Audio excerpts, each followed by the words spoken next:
Olá, está no ar mais um Ver TV, um programa para quem gosta de televisão. Nós discutimos aqui toda semana o papel da TV na sociedade brasileira e você é sempre o nosso convidado. Produzir para a televisão é o sonho de muita gente, especialmente para os jovens em começo de carreira, com ideias criativas, mas com poucas oportunidades. A falta de recurso fora do ambiente comercial é um dos principais obstáculos. Resta a colaboração do Estado, decisiva para manter viva a cultura do audiovisual, como ocorre em vários países. O Ver TV de hoje vai conversar sobre as iniciativas desse tipo existentes no Brasil, com os nossos convidados Alfredo Manevi, diretor-presidente da SP Cine, a empresa de cinema e audiovisual da cidade de São Paulo. Tereza Trautmann, diretora-geral do Cine Brasil TV, o canal da produção independente nacional na TV por assinatura. E Leandro Saraiva, roteirista e coordenador de dramaturgia da produtora A Série.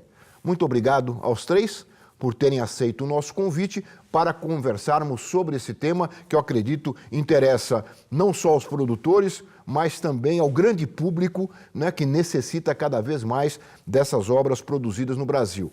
Mas antes de começarmos aqui a nossa conversa, vamos ver mais algumas informações sobre o tema que nós vamos discutir hoje aqui ao longo do programa. Vamos ver.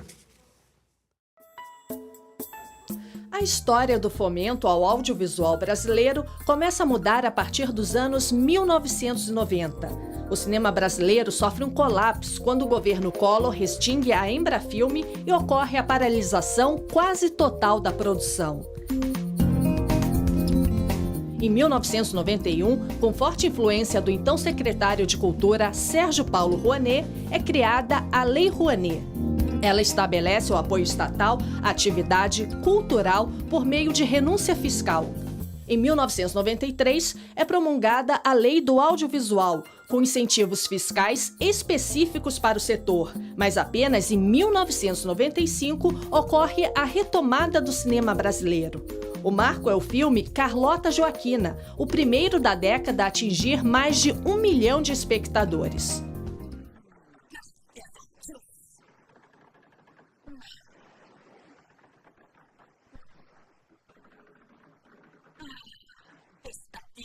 Eu não quero nem um pó.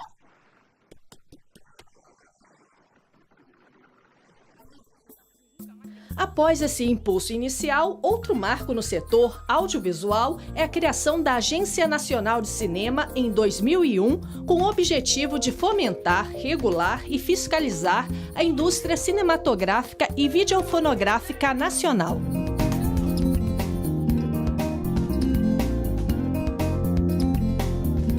Em 2006, é criado o Fundo Setorial do Audiovisual, que diversifica ainda mais os investimentos, não apenas na produção, mas também na distribuição, comercialização, exibição e infraestrutura de serviços para cinema e TV.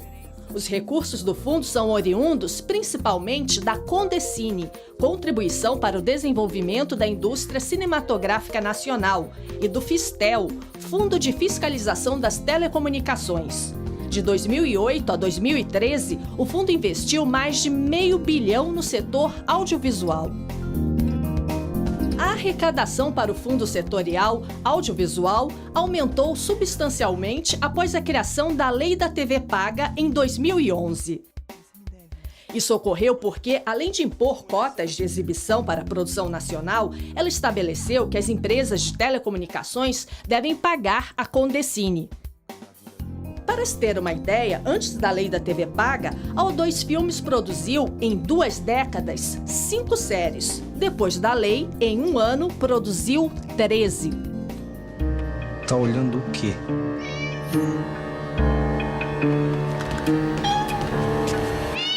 Sai daqui, seu monstro! Você quer matar o meu gato? Você não vai matar! Vai embora, vai embora! O que foi? O que eu falei pra você, Edgar? O que eu falei pra você, Edgar? O que eu falei? Que o gato não podia ficar aqui enquanto estivesse fazendo serviço. Eu falei ou não falei pra você? Seu monstro! Além dos investimentos federais, prefeituras e governos estaduais também têm programas de fomento. No Rio de Janeiro, a Rio Filme, gerida pela Prefeitura desde 1992, tem um importante papel no cinema. Atualmente, também tem investido bastante em TV.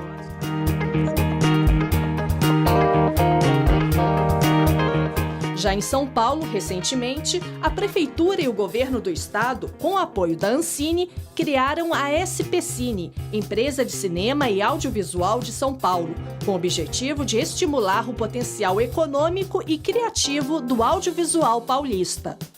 Inicialmente, a SP Cine, em parceria com o programa Brasil de Todas as Telas, da Ancine, irá destinar R$20 milhões para a produção e distribuição de longas-metragens e R$10 milhões para a produção independente de TV. Fora do eixo Rio-São Paulo, Bahia, Rio Grande do Sul, Ceará e Pernambuco têm se destacado no fomento à produção regional, tanto para cinema quanto para televisão. Tô abrindo um cinema aqui na cidade. Abrindo cinema, é? Aí tem filme de porrada. Quando acaba o filme, fica o cheiro de pé, de cão queimado, de couro queimado no meio do mundo. Isso aí só vai dar pra ti, Bruce Lee. Tereza, vou começar por você, ladies first. Mas não só por isso.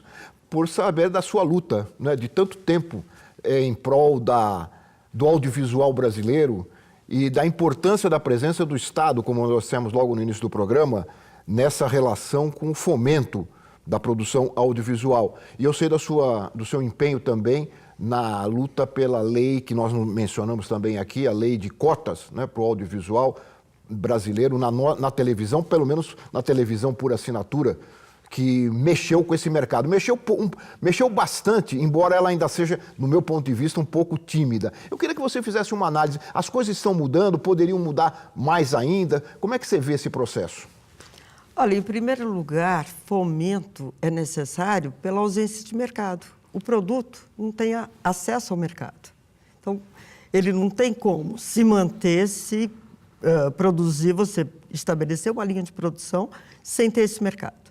A Lei 12.485, ela permitiu criar um pequeno mercado, bem menor do que gostaríamos, do que havíamos planejado. Porque, evidentemente, houve uma manipulação e a Ancine não entrou regulando da melhor forma possível. Ela deveria ter se preparado um pouco mais. Porém, veja, Lalo, do que era quase zero, você criar alguma coisa, você está criando um universo inteiro. Então, nós criamos, sim, com essa lei, nós criamos muitas possibilidades, tá? Eu acho que dá para criar mais ainda. Eu acho que a gente tem bastante, mas dá para criar muito mais. A parte importante é que há um recurso de fomento.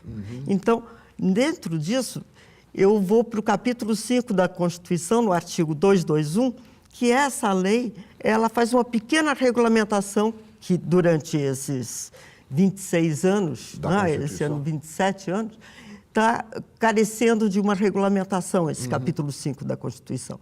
Porém, o artigo 221 desse capítulo, né, ele está sendo um pouquinho... Que é aquele que enfatiza a necessidade da produção independente, determina. Exatamente. Determina, exatamente. Não é que enfatiza, determina. Ela regulamenta o único pedaço de um inciso desse parágrafo, que é estímulo à produção independente, que é o fomento. Porque a parte das cotas, propriamente ditas, elas vão vigir até o ano de 2023. Exclusivamente. Ou seja, não é regulamentação nenhuma, entendeu?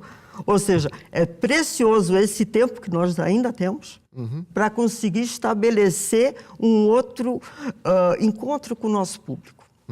Alfredo, e a presença do Estado, né? A importância da presença do Estado nesse setor? Nós mostramos aqui, e a gente fica até meio constrangido, lembrando experiências internacionais que são antigas, né? Você vê, né, o estímulo ao cinema francês, por exemplo, os próprios Estados Unidos. E aqui São Paulo só começa agora? É isso, Alfredo? É impressionante, é difícil de acreditar, mas a gente está colocando São Paulo no século XX e no século XXI agora, né? Quase no 19. Quase né? no 19. Né? A cidade demorou. A Rio Filme existe há 20 anos, né? São Paulo está criando a sua agência de desenvolvimento do audiovisual agora. Acho que é uma percepção da atual gestão de que a cultura e o audiovisual é estratégico para o desenvolvimento de São Paulo. Eu acho que essa mudança de paradigma é muito importante, porque aí não é só o fomento, mas é entender como desenvolvimento, que eu acho que é disso que a gente está falando quando a gente fala da lei, quando a gente fala dessas experiências mais contemporâneas da ação do Estado, que é entender essa atividade como algo estratégico do ponto de vista simbólico, do ponto de vista econômico, do ponto de vista social, né, para o desenvolvimento. E no caso da Lei 12.485, eu queria fazer um comentário, que na verdade o Brasil está chegando 50 anos depois na regulação desse campo, né, do cinema e do audiovisual, e atualizando a sua legislação a maneira como foi feito nos Estados Unidos nos anos 50 e 60, na Europa, como você citou, há muito tempo atrás. A relação entre cinema e televisão, entre produção independente e TV, é uma relação fundamental nesses países. Você assiste um filme inglês, um filme francês, sempre lá termina lá, colaboração France Television ou BBC, não é? A presença da televisão está nas grandes produções. E aqui ainda a gente tem muita dificuldade de fazer isso. Aqui a gente está conseguindo. Essa lei, eu acho que é um passo, como você disse, ainda não suficiente, mas um passo na direção certa do Brasil tirar esse atraso. E não só tirar o atraso, mas entender o novo momento, que eu acho que esse é o grande desafio. A gente está vivendo um momento hoje planetário de reorganização profunda do modelo do cinema, do modelo da televisão, do VOD, né, da forma como o audiovisual trafega pela internet. Está tudo mudando, é o Netflix, os vídeo on demand, a TV por assinatura já entra num processo também já de obsolescência, por incrível que pareça. E esse momento tem que ser compreendido, porque eu acho que é uma oportunidade, quem sabe, não só de tirar o atraso de 50 anos de ausência do Estado em temas importantes como esse, mas de tentar antecipar o novo momento. Eu acho que esse é o desafio, em alguma medida, e talvez a oportunidade de colocar o Brasil como um grande produtor de conteúdo, criando um mercado interno e atualizando a legislação na velocidade da realidade tecnológica e da realidade cultural. No Japão, a lei de comunicação social tem um dispositivo que obriga ela a ser renovada de 4 em 4 anos. Ela se obriga a uma renovação. Quer dizer, justamente por conta dessas... Exatamente, dessas porque mudanças. É tudo muito rápido. E não são mudanças só tecnológicas, mudanças culturais, não é? Nós temos uma lei aqui da nossa que é de 62, já pensou? O Brasil era um outro país, não é? Eu queria colocar, você concluiu, eu queria passar para colocar o Leandro aqui na conversa, falando do lado do produtor, quer dizer, como ver. Aí não é uma questão só do fomento, é importante a questão do fomento, mas também a questão das janelas, dos locais de exibição. Como é que você vê essas questões? Esse processo que a lei é a pedra fundamental, foi um processo de amadurecimento do setor. Todo mundo concorda que a gente tem que avançar, que esse olho no presente junto com o futuro é a condição para que até que o presente continue funcionando, a gente tem que estar atento às transformações, mas a gente conquistou não só as coisas que estão reguladas na lei, mas uma maturidade política da relação entre os agentes e do ponto de vista da produção independente também, assim, porque como produtor, a gente participou disso, participou dessa concertação de interesses, algumas inimizades e confrontos também com isso, para quem controla, né? Porque quem controlava antes não acha boa essa regulamentação democrática. Claro. Né? Mas construir um campo de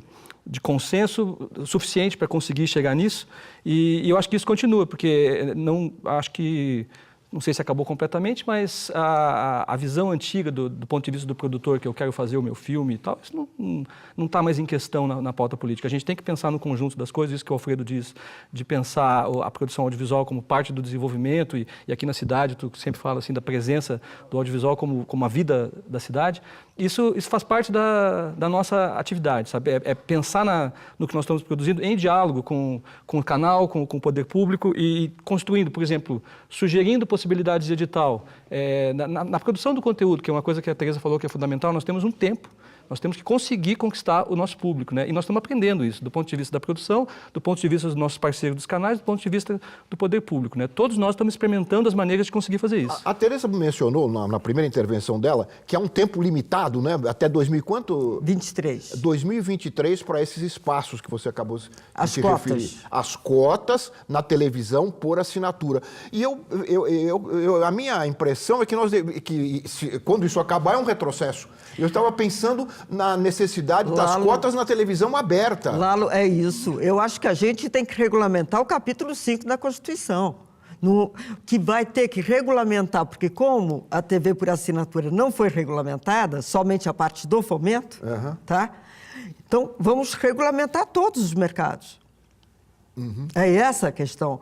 É esse o capítulo 5, e tem que ser muito antes disso. Eu espero que essa discussão já esteja nas ruas, o quanto antes. É urgente. Porque ficou provado, né? A gente tem feito alguns programas sobre isso, as discussões, ficou provado que esse pequeno espaço que foi aberto ampliou, né, o mercado, quanta gente começou a produzir mais, quantos jovens entraram aí, depois a gente vai falar sobre isso, né? Mão de obra que foi necessária se formar. Lalo, e você está defendendo a identidade nacional. Isso é que é importante. Isso é que é um alcance, sabe? Porque você tinha a televisão Rio-São Paulo. Né? Então, agora, você consegue ter um trânsito. Eu queria que vocês falassem sobre esse conteúdo nacional que está sendo impulsionado, né, por essas ações que estão ocorrendo agora no Brasil, e me fez lembrar, eu assisti recentemente o filme póstumo do Eduardo Coutinho, Últimas Conversas, finalizado pelo João Moreira Salles, e eu fiquei impressionado com os jovens de 19 anos, rapazes e moças, que as referências culturais deles são sempre referências estrangeiras. Não há referência nacional. Quando ele pede para cantar uma música, para falar uma poesia, sempre a referência cultural é do exterior. Aí o papel importante, né, desse trabalho de fomento e de abertura de espaços para a produção nacional o que o Estado está começando a fazer. Eu vou ter que fazer um rápido intervalo e nós voltamos em seguida conversando aqui com os nossos convidados sobre o fomento para a televisão e o cinema no Brasil. Nós voltamos já.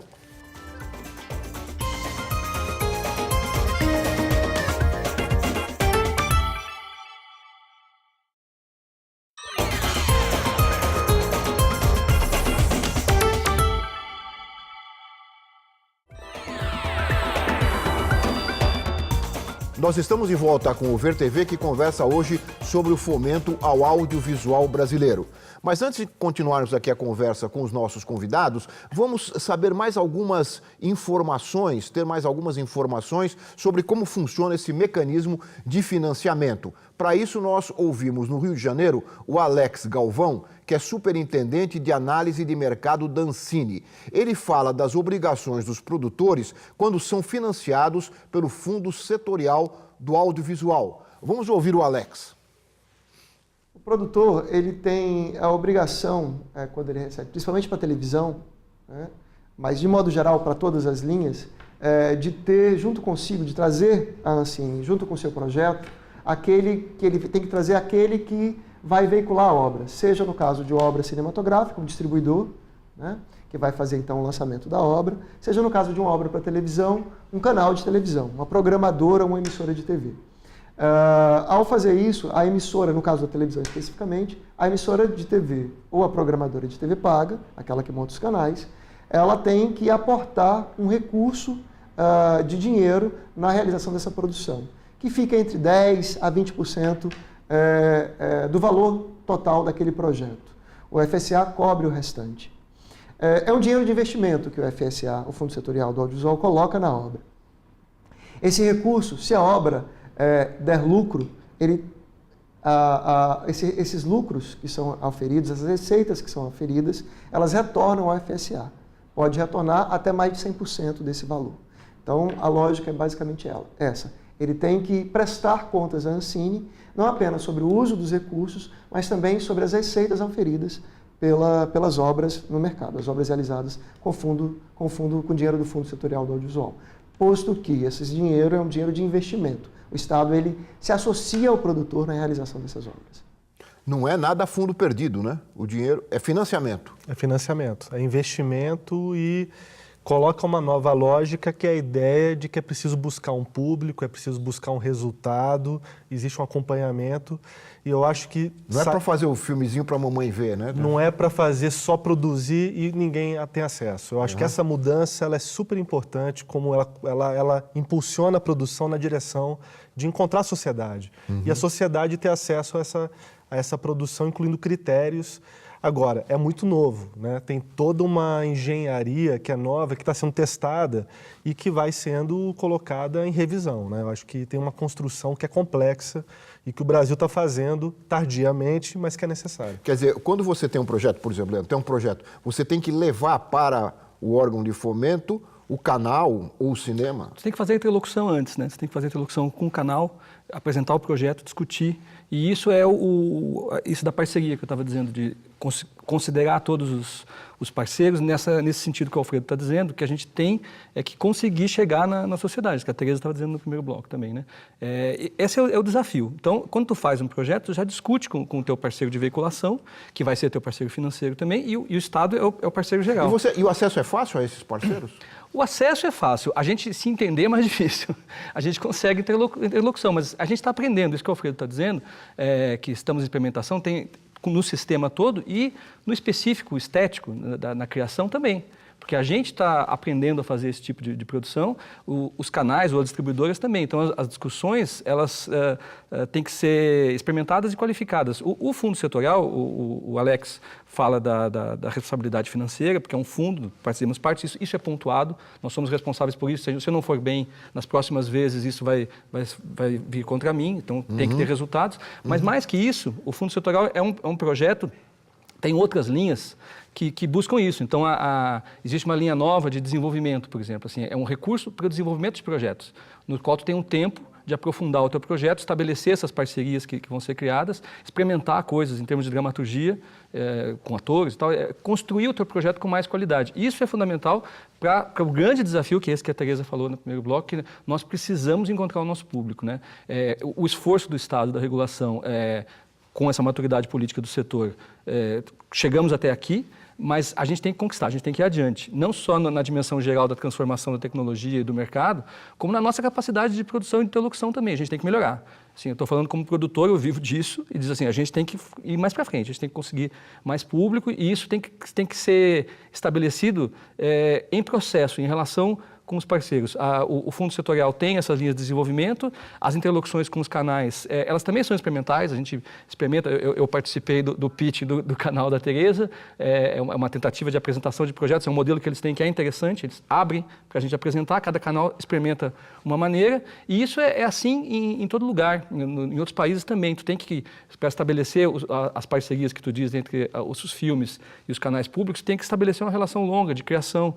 As grandes séries americanas que fazem a cabeça atualmente de todo mundo que gosta de audiovisual, elas têm longas histórias de desenvolvimento, novos polos de produção, como a Dinamarca, que tem uma produção de séries e de cinema interessante, criaram sistemas de desenvolvimento de estético, de qualidade. Isso a gente está criando agora. Então, a gente tem que fazer tudo ao mesmo tempo. Tem que responder à demanda de mercado, à demanda tecnológica, à demanda estética e a relação com o exterior e com o nosso público local. É isso, é a tarefa do momento histórico. Você falou que você tem uma parceria com a Tereza, com o Cine Brasil TV. Aumentou a procura dos produtores para fazer parcerias com vocês? Olha, nós trabalhamos da seguinte forma. No nosso site tem continuadamente aberta a inscrição de obras, de obras prontas e de projetos. E nós fazemos, a cada 8 meses, a cada 10 meses, chamada pública com tema. Nós damos um tema, Caminhos da Democracia, por exemplo. Então, os produtores que têm projetos com esse tema, eles se inscrevem, a gente faz uma chamada pública, uma avaliação geral e seleciona alguns projetos. Normalmente, os projetos que são inscritos também são, todos eles são vistos, e o produtor, ele é, primeiro, porque nós não fazemos terceirização. Então, é produção independente mesmo. Então, o projeto chega, a gente procura entender qual é a intenção dentro do produtor. Dentro daquela linha que vocês propuseram. Não, dentro do tema que vocês propuseram. Existe, de uma forma geral, nós temos a chamada pública, que seria, no Brasil de todas as telas, o Prodave 2, e temos o normal, que está sempre aberto, que é fluxo contínuo de inscrição, porque uma programadora precisa de programação o tempo todo. Claro. Então, que é o Prodave 1. Então, se inscreve normalmente. O preparo do projeto é igual. Nós procuramos ver qual é a intenção do produtor, do diretor, do roteirista. Ajudamos a dizer melhor o que ele está querendo dizer, como ele pode preparar esse projeto. Às vezes tem projeto que leva mais de 2 anos até ele ficar pronto para ser contratado. Aí nós fazemos um contrato de pré-licenciamento que ele leva na Ancine. E a Ancine, já sabendo que nós somos muito criteriosos, que a gente tem uma pessoa só para fazer isso e que vai ganhar 2 assistentes, inclusive, para poder... Porque você tem que cobrir o Brasil inteiro, você tem que preparar. Porque o eixo Rio-São Paulo, ele tem uma quantidade de produtoras bastante grande e uma mão de obra bastante preparada. Porém, quando você sai daqui, eu acho até que a Ancine deveria investir muito nessa capacitação dos produtores. Tá? Fora do eixo Rio-São Paulo? Principalmente, porque a gente tá tendo que investir. Porque a gente sabe que o interessante na televisão é a diversidade cultural. Não é ficar sempre mostrando o mesmo universo. Então, a gente procura abrir o máximo possível das pessoas poderem trazer outros olhares, outras abordagens, sabe? Porque isso é o que o público quer. A gente já percebeu que o público adora isso. Ele não quer aquela coisa feita feijão com arroz, ele já cansou disso. Tá? Ele já cansou de baixaria. Engraçado, Lalo, sabe o que é? É que o nosso enfoque, como é essencialmente sociocultural, é impressionante como o público procura isso. Não daria para imaginar, né? Não procurava porque não tinha alternativa. Exatamente. Se você oferece... Exatamente. Se você só dá feijão com arroz todo dia, a pessoa não conhece o prato mais saboroso. Não que o feijão com arroz não seja. Olha, você diga, pode completar. Não, basicamente, eu acho importante, eu acho que o fundo setorial, ele vai ser a forma por excelência de relacionamento. Eu somente gostaria que ele tivesse um pouquinho mais de agilidade, porque nós somos tão criteriosos. Então, quando a gente seleciona o projeto, o produtor ele já está pronto para fazer aquele projeto. Essa é a reclamação demora sempre. Muito tempo, entendeu? E para a gente, o tempo é vital, porque você não pode ficar repetindo programação. Então, você tem que ter uma organização da grade. Sabe? Então, vamos dizer, nós já estamos com a nossa programação mais de 1 ano e meio fechada. Só para você ter ideia. Tá? E a quantidade de séries que estão prontas para produzir, esperando somente que a Ancine analise. Essa parece que é uma... Deveria ser mais ágil. Deveria ser, porque o nosso critério é muito forte, a nossa seleção é muito rigorosa. Muito bem. Você falou da necessidade de apoio fora também para produções fora do eixo do Rio-São Paulo, e nós, com apoio da TVE da Bahia, entrevistamos o José Araripe Júnior, que é diretor-geral do IRDERB, o Instituto de Radiodifusão Educativa da Bahia, que é gestor da TVE da Bahia. Ele fala sobre a importância da lei da TV paga. Vamos ouvi-lo. Essa lei 12.485, ela nos dá a possibilidade real do Brasil criar a cultura de produzir séries para televisão. Isso é muito importante. Não é porque a série hoje é um sucesso no mundo inteiro, é um formato mais profundo, que arredonda mais personagens e que desenvolve a dramaturgia. A gente precisa de desenvolver a dramaturgia por encomenda. Isso é um dos grandes desafios da produção independente. A parceria da TV com a produção independente, ela passa também por uma resposta de televisão, que é um preço menor, um preço por escala, ela passa porque é o trabalho por encomenda, Agora, recentemente, com o edital que a Ancine lançou junto com a EBC para as TVs públicas, comunitárias, universitárias, culturais e educativas, abre-se uma outra fronteira, porque aí já é um outro tipo de edital, com o que parece direcionamento, é o que a gente chama de encomenda.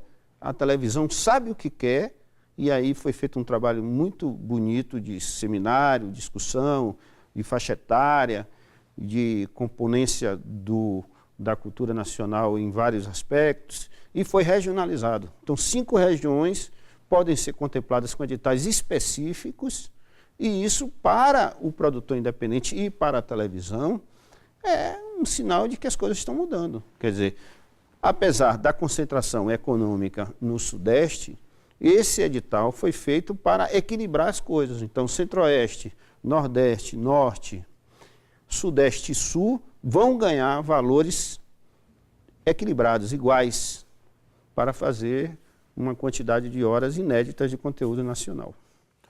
Ô, Alfredo, o Araripe fala da televisão e ele fala da regionalização, acho que até respondendo um pouco a que a Tereza colocou, da importância da regionalização.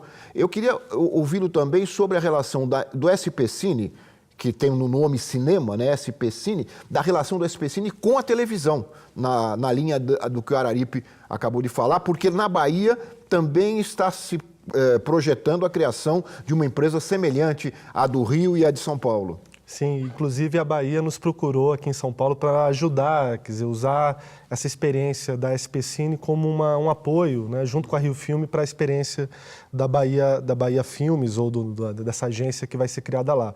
Acho que é importante dizer que o Cine, no nome SPCine, é uma homenagem ao cinema, mas não é uma restrição ao cinema. Hoje, uma pessoa que sai da faculdade, né, de cinema, de comunicação, quer trabalhar nessa área, ela tem a oportunidade de trabalhar com cinema, com televisão aberta, por assinatura, a internet, YouTube, Netflix, videogames. O mundo se abriu de tal maneira que não faz sentido restringir para cinema, e nem cinema e televisão. Eu acho que a gente está falando já de um universo ainda mais amplo. E a gente está trabalhando com 2 ações muito importantes em televisão, já nesse primeiro ano da SPCine. É parte do programa de investimentos, junto com a Ancine, uma linha específica de fomento à produção de séries nos mais vários formatos, e aí com uma amplitude bem grande de televisão. Queremos também atuar na divulgação desses formatos e produções, não só na produção, mas também na promoção. Eu vou todo dia para o trabalho na linha amarela do metrô e vejo lá como as séries americanas investem em promoção e investem... Naquelas televisõezinhas que ficam lá? Nas televisões, no túnel, todo aquele espaço é ocupado... nos anúncios. Nos anúncios, para levar o público para as grandes séries americanas. E é preciso também que esse novo conteúdo brasileiro também dispute o público, né? A gente não pode fazer séries só para... E as pessoas não ficarem sabendo, né? E as pessoas não ficarem sabendo. Então, a gente quer também canalizar uma parte desse recurso para a promoção e uma parte para o desenvolvimento. Desenvolvimento de roteiro, de dramaturgia, propriedade intelectual, que é, na verdade, o maior valor, é o mais importante, né? É a qualidade do que vai ser feito. Isso é super importante. Então, a carteira que a gente está desenhando tem um pouco essa diversidade. E também fizemos um investimento ano passado numa ação que nos parece muito importante em São Paulo, que é São Paulo pode e deve abrigar grandes eventos na área audiovisual. Falta em São Paulo uma grande feira de negócios, de encontro do cinema, da televisão. Ano passado apoiamos o Telas, que foi o primeiro festival focado em televisão, né, com premiação, com júri. E esse ano a ideia é já transformar esse festival numa espécie de feira, debate, que possa fortalecer São Paulo como um lugar especial para o encontro dessa produção, para os negócios. São Paulo tem uma importância econômica imensa que nunca foi potencializada para o audiovisual. É uma outra razão de ser da SPCine, de forma que a gente acha que o fomento combinado com algumas ações, como os encontros de negócios, a exportação, a articulação de mercados para dentro do Brasil, coprodução, São Paulo pode coproduzir com o Rio de Janeiro, pode coproduzir com outros estados do Brasil que querem relação com a infraestrutura de São Paulo e formação, que por incrível que pareça, mesmo com toda a infraestrutura de São Paulo, nós temos hoje um apagão de mão de obra em São Paulo. Falta roteirista, falta maquiador, falta figurinista em São Paulo. Estamos trazendo da Argentina, do Uruguai, que tem muitas escolas, né, de cinema e televisão, porque falta mão de obra e é preciso formar essa mão de obra.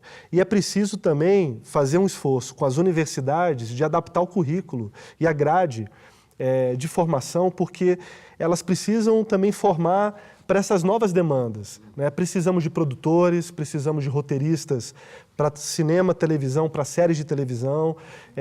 Quem é formado numa universidade de cinema tem que estar preparado para lidar com esse novo ecossistema do audiovisual que está mudando muito rápido. Então, cabe à SPCine não só o fomento, mas essa articulação mais estratégica que São Paulo estava devendo para uma cidade que é uma grande metrópole cultural do planeta. Olha aí, moçada. Olha aí, moçada, quantas oportunidades, né, podem ser abertas agora desde que haja o interesse das pessoas em se preparar, né, para esse novo mercado.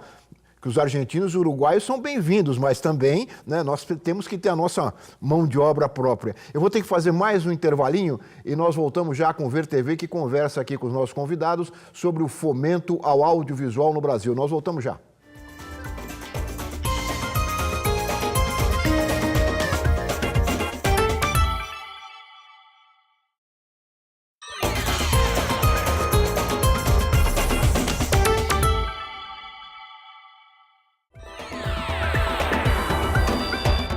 Nós estamos de volta com o Ver TV, que conversa hoje sobre o fomento ao audiovisual no Brasil.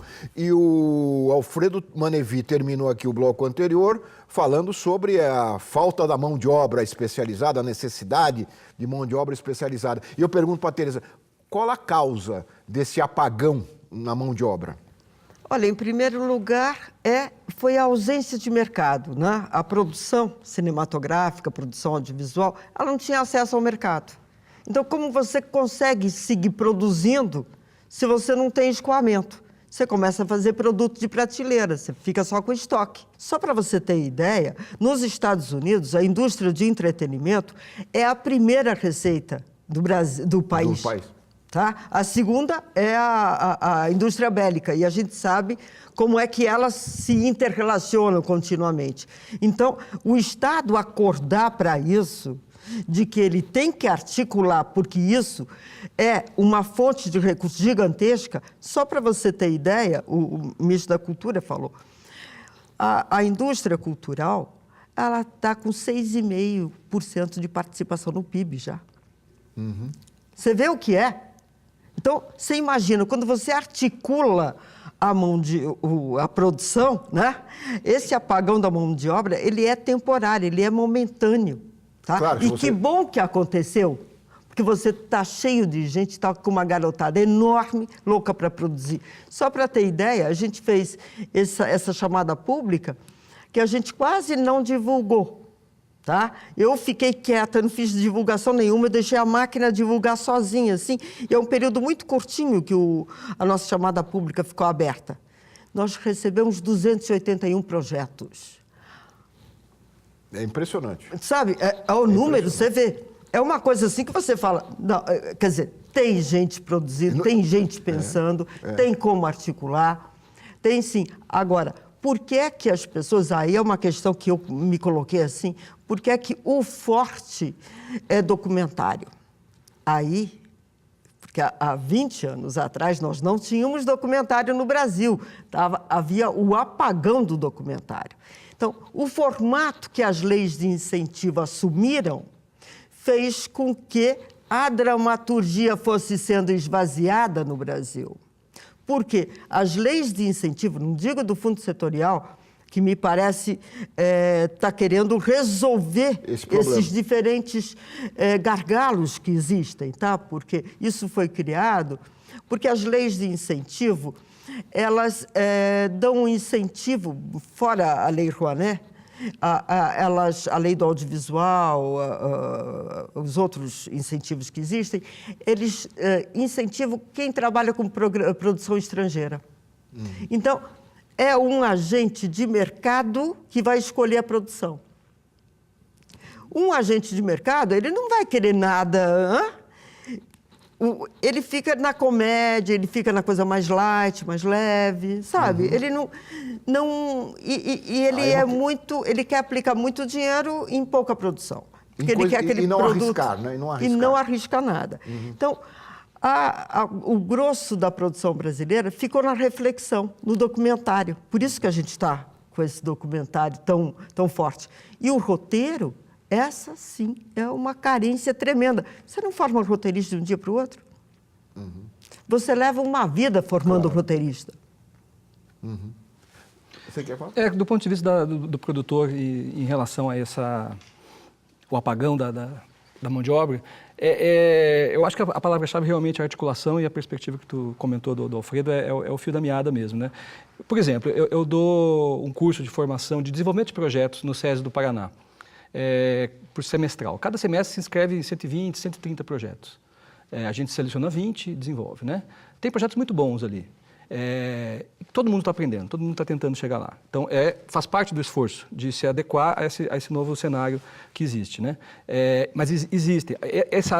Esse edital que o Araripe se referiu, que é para as TVs públicas, teve quase 800 inscrições. No Amazonas, até hoje o Amazonas tinha feito um acesso ao fundo setorial, teve 90 inscrições. Então, a coisa está acontecendo, está se desenvolvendo. Como eu estava dizendo no outro pedaço, isso aí é do produtor, o produtor tem que se qualificar, a gente tem que melhorar a nossa capacidade dramatúrgica e os outros agentes também. Eu já dei algumas vezes consultoria, palestras e tal, lá na Ancine, porque os técnicos da Ancine, que fazem a avaliação, eu sou parecerista do fundo, parecerista externo. Essa não é uma coisa simples também. Como é que o fundo faz a avaliação estética do que vai dar certo, o que vai dar errado? Como é que a dramaturgia é aferida, né? A mesma dificuldade nos canais. O que eles têm que fazer, de escolher a programação que vai dar certo para chegar no público, não é simples. Está em desenvolvimento também. Por vezes a gente acha, o produtor, que o canal não nos entendeu, que a coisa poderia ser diferente. Às vezes a gente acha que o parecer da Ancine não foi adequado e tal. Então tem um esforço de compreender o que é esse desenvolvimento dramatúrgico que passa pela articulação, porque potência narrativa a gente encontra por toda parte. A qualificação ela está em desenvolvimento. Os elos da corrente estão tentando se encontrar, mas o fato é que a gente não conseguiu ainda fazer, e aí eu falo a gente, todos nós, a gente não conseguiu fazer uma produção na TV paga que bombasse, que fosse um negócio assim, conseguimos fazer um negócio que todo mundo prestou atenção. A gente está fazendo esforço todo dia. Todo dia eu acordo de manhã, escrevo, faço projeto, eu tenho certeza que a Tereza e também os agentes públicos fazem a mesma coisa. Mas a gente está buscando. Então, esse negócio tem que ser complementar. Esse desenvolvimento é um aprendizado geral. Não é simples de fazer. Quando a gente encontrar o caminho, vai ficar mais fácil. Mas a gente está buscando ele. O Leandro, eu queria colocar uma outra questão agora em debate aqui, em relação aos compromissos que os produtores que recebem incentivos oficiais, incentivos públicos, têm com relação à sua produção e à veiculação da sua produção. Nesse sentido, nós entrevistamos aqui em São Paulo o professor André Gatti, que ministra aulas de cinema na FAAP. Ele fala sobre as contrapartidas que os produtores deveriam dar para a sociedade pelo fato de utilizarem dinheiro público nas suas produções. Vamos ouvi-lo. O Estado financia, banca uma produção enorme de filmes e não deixa a população ter acesso a esses filmes. Como? E isso é um problema que eu não vou querer melindrar ninguém, né? Mas você veja bem, um dinheiro público de imposto ou vindo de uma taxa, que um produtor constrói um bem que ele se apropria dele e o explora comercialmente, sendo que o recurso, o investimento que foi feito, 80%, 90%, não é dele. Então, em algum momento, não digo nos 5 primeiros anos, mas depois de 5 anos, esses filmes poderiam vir para essa televisão aqui e ser exibidos gratuitamente, sem a TV ter que comprar, porque o Estado já pagou, mas não, os produtores querem que a TV Brasil compre os filmes deles de novo, enfim. Eu me lembro que quando começou essa história de como se via a leitura em relação a essa ação do Estado, principalmente quando o Estado entra na questão da difusão propriamente dita desses conteúdos, né? E aí é uma questão muito sensível, porque obviamente os produtores não vão, por isso que eu estou falando, eu não sou criador, não sou produtor, eu posso falar, eles não vão abrir mão fácil dessa história porque eles estão acostumados a isso mesmo. Quer dizer, se apropriar de um recurso público e explorar privativamente, vamos dizer assim, esse recurso público sem depois dar um retorno para a sociedade. É um problema, né, Alfredo? Como é que vocês vão exibir essas produções nos CELs, nos centros de cultura, não é, que a prefeitura tem já espalhado pela periferia de São Paulo? Vai ter que pagar outra vez? Vocês bancam e depois tem que pagar outra vez? Lalo, ano passado fizemos um levantamento, tinha uns 60 filmes paulistas prontos, maior parte financiado com dinheiro público, sem tela e sem acesso ao mercado exibidor, esperando na fila para conseguir entrar numa tela de cinema e provavelmente ficar ali 1 semana, 2 semanas e ser retirado de cartaz, que é o que acontece com muitos filmes brasileiros. Levantamos a prefeitura tem 80 equipamentos com auditórios que podem se transformar em salas multiuso com exibição profissional de cinema. Estamos soltando uma licitação na semana que vem para 20 salas. 20 salas CELs, são 15 CELs e 15 centros culturais da prefeitura, vão ser equipados com o que há de melhor em termos de som e de imagem. Vão ser salas de cinema que não vão ficar devendo nada a uma sala de shopping center em termos de qualidade técnica. Exatamente para que a gente possa ter um escoamento de parte da produção brasileira e que também possa chegar em lugares de São Paulo que não tem nem shopping center. A gente fez o mapeamento dessas salas, elas não têm sobreposição com as salas de shopping. As salas de shopping center, que além de cobrar um ingresso acima de R$25, fora estacionamento, fora pipoca, que é a mais cara do mundo, elas não chegam em muitos bairros de São Paulo, especialmente na periferia, né? E saiu uma pesquisa agora que mostra a exclusão, né, de pessoas que nunca foram a uma sala de cinema aqui na cidade de São Paulo, e é objetivo também chegar e ofertar a programação. Agora, eu acho, Lalo, que essa questão do produtor depender de uma eterna compra do Estado, mesmo sendo o Estado financiador do longa-metragem, é uma coisa que tende a mudar. Eu acho que é insustentável. Eu acho que isso tem muito a ver com aquela velha lógica do fomento a fundo perdido, não ter mercado, o realizador e o produtor dependem muito do Estado, no mau sentido, não no bom sentido do que a gente está falando aqui. O André, nós não colocamos a entrevista toda, ela vai estar na internet, mas o André fala também da importância desses produtos financiados pelos fundos, pelo Estado, serem exibidos nas escolas. E aí o Estado não vai pagar outra vez para exibir na escola. Não tem o menor sentido pagar 2 vezes. O contribuinte já pagou uma vez, frequentemente é 100% de recurso público, é da Ancine, do BNDES, da Petrobras. Cobrar de novo não tem sentido. Mas eu acho que essa pressão dos produtores tende, eu espero, a diminuir se formos capazes de criar uma economia de massas no Brasil, ou seja, de que a cultura brasileira possa chegar a milhões de pessoas e que isso retroalimente um sistema mais saudável, que não seja o produtor acreditar que ele sempre vai depender de uma recompra do Estado, porque, no fundo, essas leis foram feitas sob a luz dessa visão, de que não há mercado, não haverá mercado e a produção brasileira dependerá eternamente do subsídio, seja do Ministério da Cultura, seja da Educação, seja da Prefeitura de São Paulo. E eu acho que a gente está construindo uma coisa diferente, que é pensar como desenvolvimento. Agora, como é que a gente assiste isso? Quer dizer, como o cidadão que está aqui assistindo o Ver TV, ele vai assistir no cinema, se os cinemas, e são poucos os cinemas que abrem espaço para filmes que não sejam das grandes produtoras internacionais. Porque você precisa ter espaço que também. Já é uma anomalia grande, né? Pois é. Terrível. Como é que... Diz para o telespectador, quer dizer, o telespectador, pelo menos o de São Paulo, Como é que ele vai ver? A verdade é que hoje o circuito está muito concentrado, tende a concentrar ainda mais, mesmo com o esforço da Ancine de criar regras de diversidade, é muito difícil. Você vai no shopping center, 8 salas estão com o mesmo filme? Exatamente. Americano, claro. Que é um escândalo. É por isso que a TV por assinatura é tão importante que tenhamos essas cotas, é tão importante que nas novas plataformas possamos ter uma diversidade que a sala de cinema, nesse modelo comercial, não terá. E com as salas públicas que a gente está criando, como tem na Argentina, na Turquia, você ter outras salas que não sejam comerciais, estrito senso, e que possam ter cinema do mundo todo, cinema brasileiro, o cinema japonês, o cinema europeu. O argentino? O argentino, para não ir muito longe, que tem boa qualidade de roteiro, então é fundamental. Você ia falar, Tereza? Eu não sei como é que a SPCine vai trabalhar esse circuito paralelo, mas a impressão que eu tenho é que ela poderia trabalhar esse circuito como se fosse uma sala de cinema normal, quer dizer, pegando a renda e dividindo tanto para a sala, para o distribuidor e tanto para o produtor. Porque o produtor, ele prefere ser remunerado com alguma coisa do que não ser remunerado. E todas as leis de incentivo, elas têm lá um artigo que diz, depois de concluída a exploração comercial da obra, ele tem que ficar disponível para ser ofertado em outros mercados pelo poder público. Tem lá, eu não sei exatamente como é que está escrito isso. Existe já isso dentro das leis de incentivo. E eu acho que, num espaço entre 7 anos e 10 anos da obra lançada, em qualquer mercado, seja na sala de cinema, seja em VOD, seja em TV paga, seja em TV aberta, entre 7 e 10 anos, a depender do filme, ele tem uma cauda mais longa.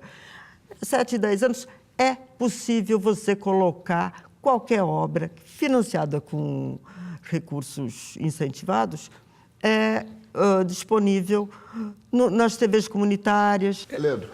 O André fala de produtores, assim, eu acho que ele está falando de um tipo de produtor que é mais antigo e vinculado a esse tipo de lógica de quase que rentista em relação ao Estado. Nós, como produtores que não começamos a fazer produção numa lógica diferente dessa, a gente quer isso, construir um ecossistema onde a gente produza muito, onde tenha várias atividades acontecendo e que seja remunerado na hora da exibição da primeira janela. Depois, eu sou absolutamente a favor. Essa não é uma questão. E aí, as TVs públicas, eu acho que elas não devem ser... Eu já trabalhei na EBC. Elas não devem ser só um lugar de exibição das obras de 7 anos atrás e tal. Ela tem que ser, como está sendo esse edital agora da TV pública, ela tem que ser ponta de lança da criação de novas obras. A TV pública tem uma dimensão muito mais importante, porque ela não tem as restrições necessárias, são da lógica do negócio, das televisões comerciais. Então, a gente pode inventar dramaturgicamente uma TV pública com muito mais amplitude para conquistar o público. É sempre voltando, a gente tem que conquistar o público. Então, em relação a esse apego ao que foi feito no passado, isso só está fazendo quem não está ligado no que quer fazer amanhã. A gente quer fazer, e aí, como produtor, muito mais importante do que ficar brigando por uma graninha, pela recompra, a gente tem que participar da elaboração dos editais, do desenvolvimento, da promoção e da relação com a TV pública, para produzir os próximos. É isso que a gente está interessado e botando energia criativa para isso. Muito bem, Leandro, Tereza, Alfredo, muito obrigado. Nós estamos chegando ao final do programa. Eu acho que vocês trouxeram novidades aqui para o nosso público, porque vocês falaram de um processo que está em andamento, não é uma coisa acabada ainda, e pelo que vocês acabaram de contar para nós, a tendência é que as coisas melhorem, nesse setor do audiovisual no Brasil, não é? Não sei se a Tereza concorda, mas parece que sim, não é, Nós Tereza? queremos muito que melhore e nós estamos trabalhando muito nessa direção. Muito bem. Muito obrigado, inclusive pelo otimismo, né? E eu quero agradecer também aos telespectadores que nos acompanharam em mais um Ver TV. Lembrando que todos podem entrar em contato com o programa através das redes sociais, pelo Twitter, pelo Facebook ou pelo nosso endereço eletrônico, que é o vertv@ebc.com.br. E você também pode assistir a todas as entrevistas e ao próprio programa Ver TV em nosso site. Até a semana que vem com mais um Ver TV, um programa para quem gosta de televisão. Até lá!